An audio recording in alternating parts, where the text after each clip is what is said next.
안녕하십니까. 2021년 1월 21일 최명무 팩트 시작하겠습니다. 오늘 아침 신문 방송을 보니까 이용구 신임 법무부 차관의 택시기사 폭행 사건 있었죠.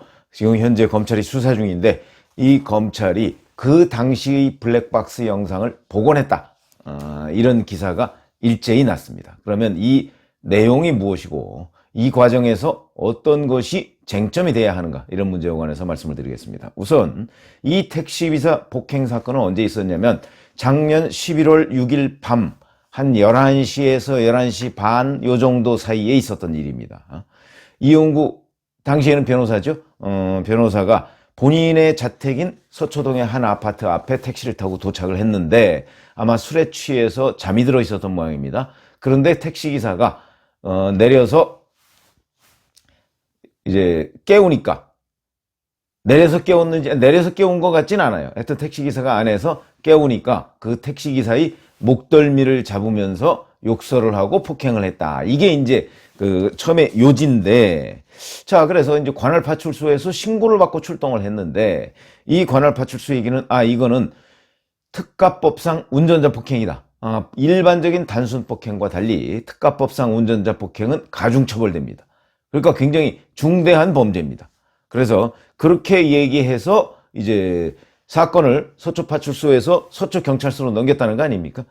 그런데 웬걸 서초경찰서에서 이걸 내사 종결 처리를 해버렸습니다. 내사 종결이라는 것은 이거 더 이상 조사할 필요 없다라는 것인데, 당시 그 파출소는 이 기사한테 이제 블랙박스 차량에 다 보셨겠지만 SD카드가 있습니다. 그 SD카드를 꺼내서 동영상을 찾아보겠다고 했는데 동영상에 0GB 이렇게 표시됐다. 그래서 택시기사한테 돌려줬다. 이렇게 설명을 합니다. 이거는 거짓말일 가능성이 매우 높죠. 0GB, 그러니까 블랙박스 영상에 안 찍혔다 이런 얘기인데 그럴 리가 있습니까?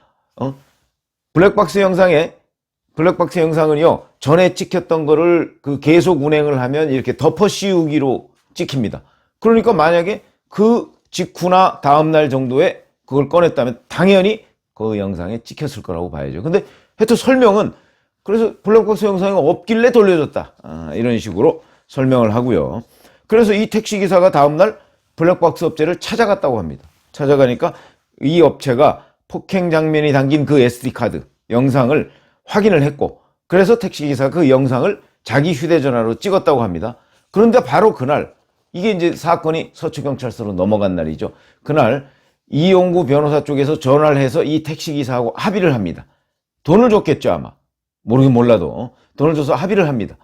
그래서 이제 이 사건이 없었던 일이 되고, 그 이후에 서초경찰서에서 이 택시기사를 불러서 처벌 불원서를 써라 이렇게 얘기하니까 택시기사가 끝났는데, 합의했는데 무슨 처벌 불원서를 쓰느냐 그러니까, 아니다, 그래도 이걸 우리가 분명히 해놓기 위해서는 처벌을 원하지 않는다, 이런 거를 써야 된다. 그래서 그러면 우리 경찰관님이 써주세요 이렇게 얘기해서 경찰관이 이 사람의 구술을 받아서 대신 써주기까지 했다는 겁니다.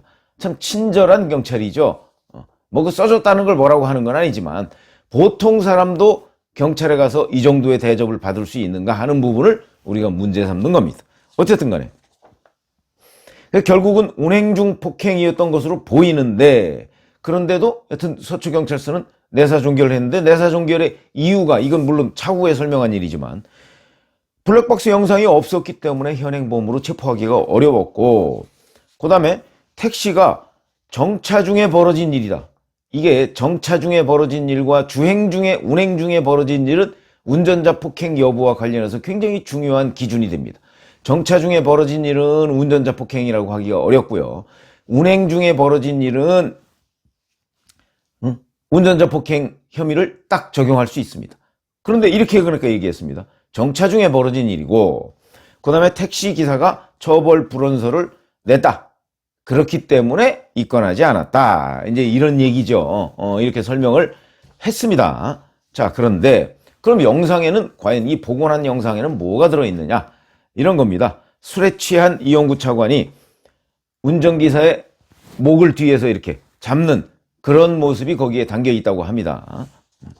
그리고 택시기사는 최초에는 폭행을 당했다, 욕설을 했다 이랬는데, 나중에 합의된 뒤에는 그냥 혼잣말로 뭐 이렇게 욕하는 것 같던데요. 이런 식으로 진술을 바꿨습니다. 이거는 이제 합의를 하고 나서 바꾼 것으로 보이는데, 그렇게 되면 결국은 중간에 합의를 왜 이렇게 빨리 하도록 누군가 경찰이 이용구 차관한테 귀띔을 해준 것 아니냐. 왜냐면 이용구 차관은 바로 작년 초까지만 해도, 4월 달까지만 해도 법무부의 법무실장이었거든요. 그거 뭐 조회해보면 경찰이 금방 알았을 테니까 전직 법무실장을 그만둔 지 얼마 안 된 사람에 대한 경찰의 예우가 아니었나. 이런 얘기를 할 수밖에 없습니다. 근데 어찌됐든 간에 택시기사로부터 진술을 받았는데, 당시 변속기, 이 변속기가 P, 주차 상태가 아니고 D 상태로 브레이크를 밟고 있었다. 그러니까 정말 정차 중이었다. 이런 얘기입니다.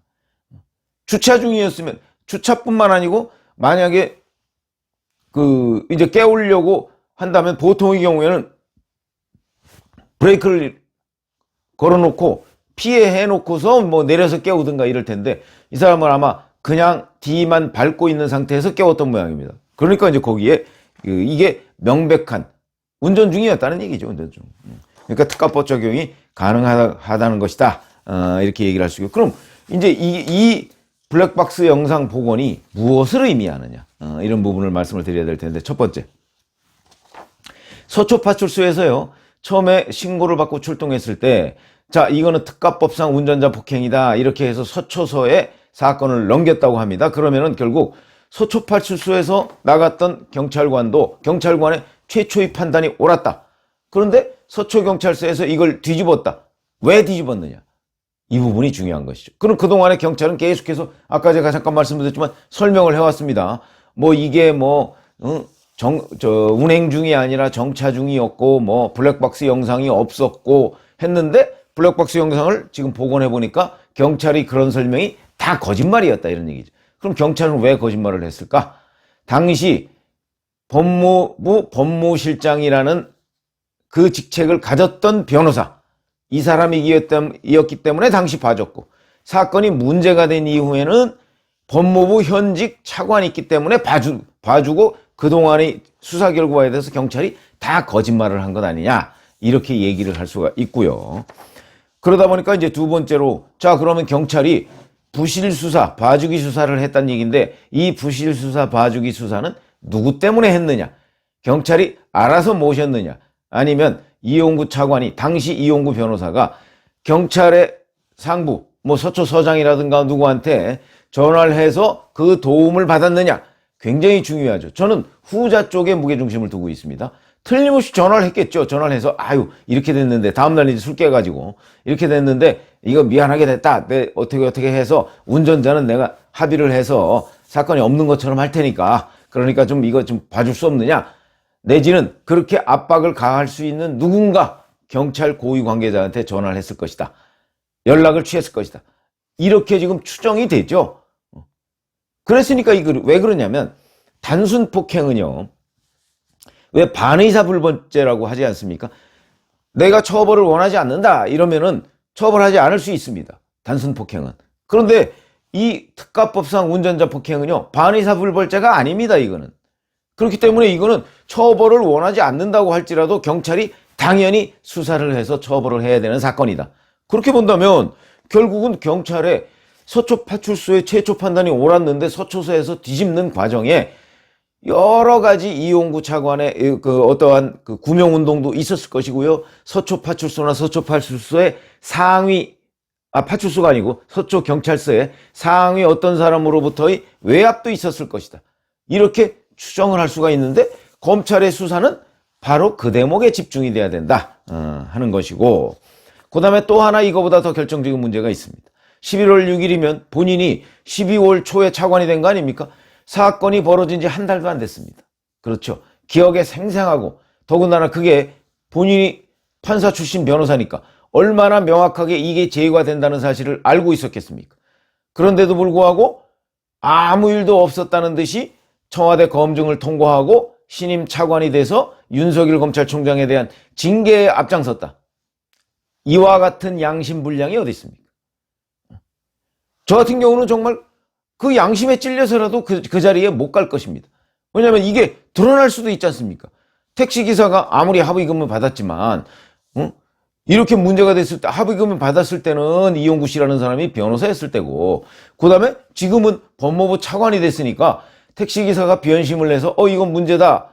라고 얘기하고, 당시 또 블랙박스 영상이 그때는 경찰이 그냥 대충 덮었다고 하지만, 결국은 블랙박스 영상이 복원될지도 모르고, 그러면은 양심이 있다면 사양을 했어야 맞는다. 근데 이 사람은 양심불량으로 청와대 검증을 그대로 통과하고, 청와대 검증 때도 거짓말을 했을 거 아닙니까?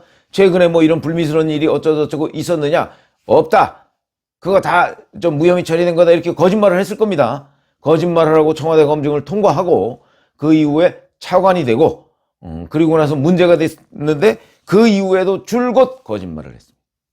줄곧 거짓말을 해서 수사까지 이제 시민단체가 고발을 해서 2단계까지 온 거죠. 그리고서 지금 블랙박스 영상이 복원이 된 것이다.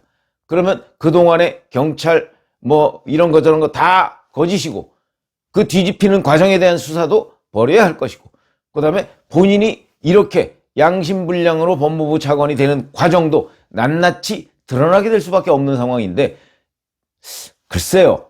왜 이용구라는 사람이 이런 선택을 했는지 그 법무부 차관이 얼마나 큰 권력이길래 내지는 뭐 정권의 필요성이 얼마나 컸길래 왜냐면 그 직후에 윤석열 검찰총장 징계에 앞장섰으니까 그랬길래 이 본인의 작은 티끌은 눈 감고 아니죠. 본인의 큰 죄는 눈 감고 남의 작은 티끌을 부풀려서 징계를 하려다가 그 또한 법원에 의해서 실패한 이런 사건이 장본인이 될 수 있었을까? 참으로 의문입니다. 우리 사회 지식인이라고 하는 사람들까지 갈 것도 아니죠. 그런 한 어떤 사람의 양심의 문제를 들여다보는 장면이다 하는 관점에서 본다면 본인은 이제 처벌을 받아야 되고 이 처벌이 결코 가볍지 않을 것이기 때문에 본인이 이런 제가 지금 말씀드린 것과 같은 그간의 과정을 한번 복기해보고 그에 합당한 결심을 해야 되는 것 아니냐 이런 말씀을 드립니다. 감사합니다.